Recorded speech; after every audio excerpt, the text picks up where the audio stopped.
It's Saturday, April 25th, and I wanted to share kind of what's been going on. I definitely have seen some of the more severe cases at work, patients who definitely need the oxygen, who are breathing with their stomach, and patients who are lethargic and difficult to arouse. I am now officially in quarantine from work because I started displaying some symptoms that do go along with COVID-19.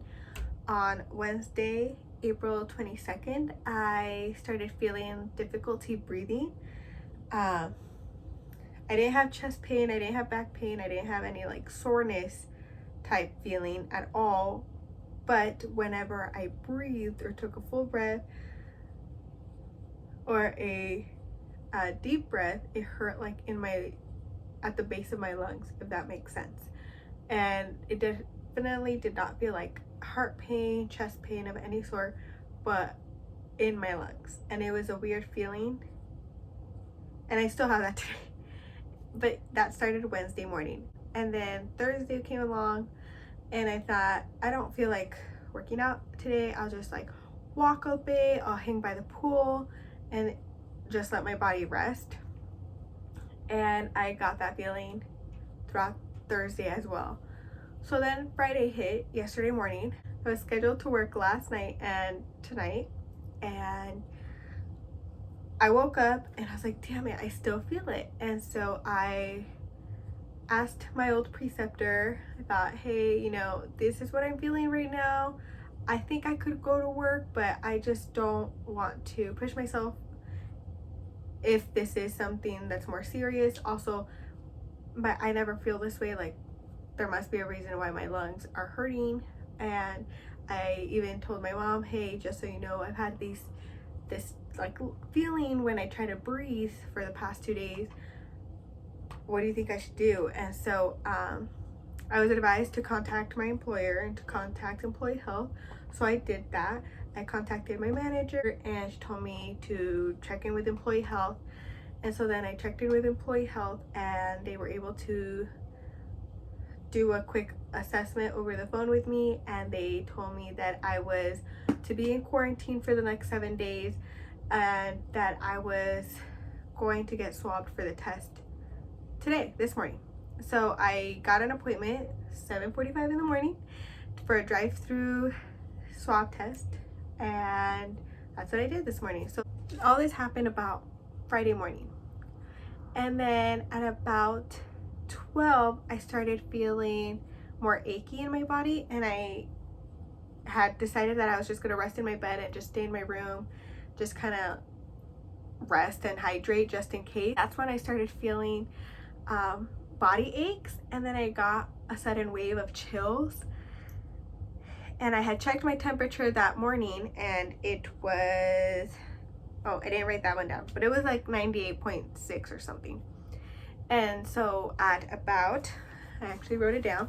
So I started writing down all my symptoms and all my temperatures I was getting and any medication I was taking, because I wanted to make sure I had a clean and clear record of what was happening, just in case, just for my own knowledge base. 5:30 in the afternoon, I checked my temperature and it was 101.2. And that was new, definitely. I had not had a fever because I had checked it 2 days ago, and then I checked it yesterday morning and it was low, and I didn't feel feverish either. So now I felt feverish, I had chills, I had body aches, and I still had this weird lung thing. At 7:30 in the evening, I went up to 102.1. So that was pretty high and scary for me. I looked up the CDC website to see what it is that they recommend for people who are sick. And they share on the site that most people are able to heal themselves while quarantined at home, and that mainly rest and hydration were big things, and to monitor your symptoms if it ever became difficult to breathe, in the sense that it was uncomfortable. Like, I can breathe, I just have to not overexert myself. But if it ever got to the point that like you couldn't do that even at rest, then definitely go to the hospital. If your temperature went above 103, then go to the hospital. So when I saw the 102.1, I thought I need to start bringing this back down. So I decided to I took ibuprofen. I was not thinking. I took 600 milligrams of ibuprofen. I know it's come out because even my old preceptor told me a few weeks back, hey girl, just so you know, this information was released that they're not recommending COVID patients take ibuprofen or Motrin or whatever. But I ended up taking that. This morning my mother reminded me I should probably not be taking ibuprofen just in case. So anyway, I did take that last night at 7:40 in the evening, and at 9:30 in the evening I went back down to 99.7. So I was able to get a restful sleep. I took a shower. I tried to do it with pretty cold water because it was a hot day in California anyway, but also I wanted to try and cool myself off. Some ice cream, I had ice cold water, and I was just trying to cool myself off that way. And I kept my fan on through the night, and I woke up this morning at about 6:30 in the morning and my temperature was 99.0, so that was a good sign. And I still had body aches, and my lung still feels weird this morning. So then I went to do the drive-through swab test. It wasn't as awful as I thought. It was actually pretty bad, but it's bearable. It's definitely bearable. So I drove up to the ER entrance of my hospital, and a triage nurse came out. I checked in with her. I told her my name. They had already a sticker label printed out for me. So then she confirmed my name and my date of birth. She told me, have you gotten this test done before? And I told her no. So she opened up the bag, and it was a sealed plastic bag with all the supplies inside. And she took it out and she told me, okay, so this is gonna feel uncomfortable. You might cry, you might flinch, you might want to sneeze, and that's normal. Those are normal reactions. She said she was gonna put the swab into my nostril, go all the way back to the back of my throat, keep it in there for about 10 to 15 seconds and swirl it around in there and then take it out. It felt like much longer. So that's a good sign though, because that means she was in there for the proper amount of time. But so she did that. I definitely felt it in the back of my throat. I've actually had an NG tube put in me because I volunteered during one of my nursing school skills day during lab or whatever. We were learning about NG tubes, and I don't know why my professor thought, let's demonstrate on one of you guys, and I volunteered. She did that. It felt like she was in there forever. She took it out, just told me, okay, make sure you quarantine yourself.